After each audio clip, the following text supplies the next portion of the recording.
Fala, galera, quase que o Inter estraga nosso sábado, né? Também depende do ponto de vista, né? Porque o golzinho no final, empatamos o jogo, empatar ainda é melhor do que perder, né? O gol do Félix Torres pelo menos nos deu um ponto, né? Mas enfim, tem algumas nuances, né? Depois vendo a entrevista também, e eu acho que tem até uma distorção um pouco da análise, assim, uma galera ali dizendo que o Pesolano que, né, jogou o Inter pra cima do Curitiba, e de novo, né? A gente sabe que quando o Inter sai do seu lugar, né? Provavelmente o Inter não ganha. Mas acho que dessa vez não foi isso que aconteceu. Dessa vez, o próprio treinador do Curitiba falou em entrevista que o Inter é um time de transição. Então o que ele fez? Ele montou o Curitiba para não dar transição pro Inter. Montou uma armadilha, digamos assim, né? Foi Inter contra Inter. Segurou, né? O seu time, ele sabe que o seu time é fraco. Segurou, baixou as linhas e deu a bola pro Inter. Era um jogo de quem dava a bola para quem, né? Ninguém queria jogar.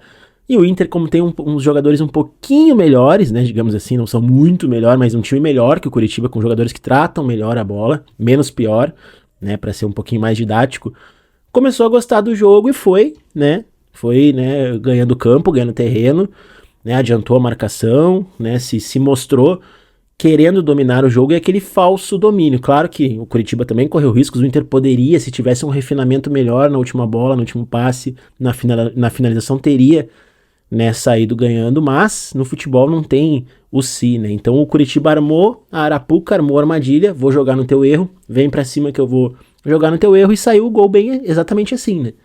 Erro do Inter, defesa exposta, linha alta, tomamos o gol, né? E aí o jogo, né, o Inter, né, sentiu um pouquinho, e aí no segundo tempo fomos pra cima, né? Aí de vez, e o Curitiba sofreu também o mal de Inter. Quem lembra daquele jogo Inter e São Paulo, né? Que o Inter baixou demais a linha no segundo tempo, não contra-atacou, e aí não tem, né, quase ganhamos ainda, mas a bola ficou todo o tempo rondando a nossa área e sofremos o gol no último minuto. O Curitiba veio todo para trás no segundo tempo, não estava contra-atacando, era quase um ataque contra a defesa. A gente tinha a sensação que o gol sairia e o gol saiu, né? Não que a gente tenha construído o gol, mas ele saiu, né? Chegamos ao empate. E ali sim era a situação de, né, a sensação que a gente tinha, vamos virar o jogo, vamos pra cima agora com, né, mais organizados e vamos virar o jogo. E o Curitiba sim daí deu uma sentida e o Inter não conseguiu construir a ponto de ganhar o jogo, e o que é pior, né, o Curitiba não tinha forças pra atacar e não também reagiu da maneira tipo, tomamos o gol, vamos pra cima agora, não, né, ficou aquele jogo morno ali, com a sensação que nós colorados tínhamos de virar o jogo. O Curitiba achou um gol, e aí acho que o Rocher falhou sim, né? Mas acho também que essa questão do goleiro, a gente tá indo já pra uma esfera de quem tá fora é melhor. Se fosse o Antony tivesse tomado o gol, a gente ia dizer que tem que ser o Rocher tomou esse gol, a gente tem que dizer que ser o Antony. A verdade é que os nossos dois goleiros hoje são inseguros, né? Então é quase que um 6 por meia dúzia, e assim nós vamos. E o jogo foi, né?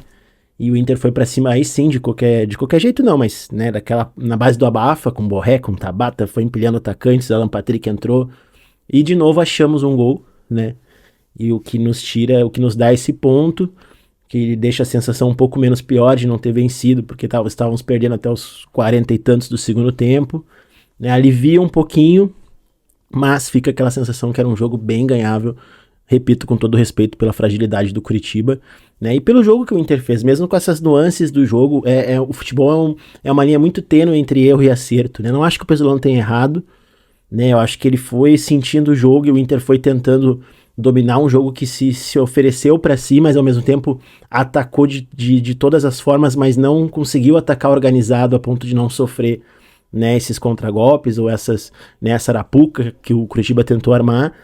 E assim nós vamos indo, né? O time, a gente sabe que o time ele é também fragilizado, que ele, né, falta recurso, falta opções no elenco, né? Mas tem essas sensações, a gente fica com esse pensamento dúbio, assim, né? De que é o que tem, mas ao mesmo tempo, poxa, mais um pouquinho de qualidade de refinamento, podia ter ganho o jogo. Carboneiro, às vezes fominha, às vezes uma tomada de decisão, uma finalização, a bola às vezes se ofereceu pro Bruno Henrique finalizar, enfim. São essas sensações que a gente vai indo no campeonato, mas o que mais importa, galera, é a gente ficar longe da zona de rebaixamento. Vamos esperar o fim da rodada, né? Mas é um ponto somado. No fim das contas, acho que é um ponto somado, né? Mas claro que tem o casamento também com o jogo do próximo sábado, e aí que a gente também perdemos os 2 zagueiros, não tem muita opção de elenco, né? Para esse resultado ter sido razoavelmente bom, a gente precisa ganhar do Vasco no próximo sábado.